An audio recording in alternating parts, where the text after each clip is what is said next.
The three-dimensional structure of the hurricane is shown by the hydrometeor mass content. The eye wall, and the spiraling bands with hot towers where convection is likely to be active can be clearly seen. Note the presence of shallow, medium, and deep convective cells and the large anvil expanding out from the eye and towering above the entire hurricane. To better visualize the vertical structure, horizontal cross-sections of the hydrometeor content are taken at various altitudes, ranging from 14 kilometers to 1 kilometer. The image with white and blue colors is the vertically integrated hydrometeor content and is left here as a reference for providing context.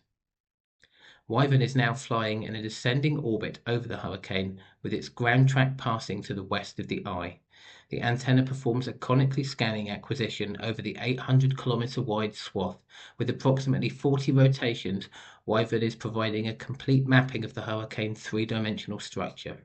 The measurements shown here are the Wivern Level 1 range-resolved radar reflectivities, which are proportional to the backscattered power and directly indicate where the condensed mass is and how much of it there is. Above the freezing level, located about 5 kilometers height, the radar reflectivity can be directly converted into ice water content, which is one of our Level 2 data products. Knowing the anvil thickness, its ice contents, and the mechanisms that have originated it are paramount features to understand how the hurricane engine works. Even more importantly, to understand how storms work, it is essential to unveil the internal circulation of the hurricane. The model output winds clearly show the complex structure of the wind and its strong vertical variability inside the hurricane. We can clearly see how the circulation changes when moving from the upper troposphere to the lower troposphere, where the strong cyclonic circulation around the eye with winds reaching 50 meters per second is clearly visible. The image in the background is the surface level wind left as a reference. We now show the acquisition of the Wivern Level 1 line of sight Doppler velocity with winds from minus to plus 40 meters a second, the Wivern unambiguous velocity range. As the antenna rotates, the wind velocity component along the antenna bore site is measured.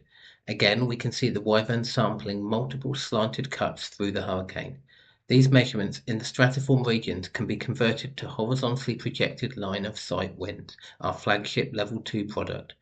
Note in the lower troposphere around the hurricane eye the classical dipole structure in the velocities with positive and negative values up to 50 meters a second, a direct result of the cyclonic anti-clockwise circulation around the eye.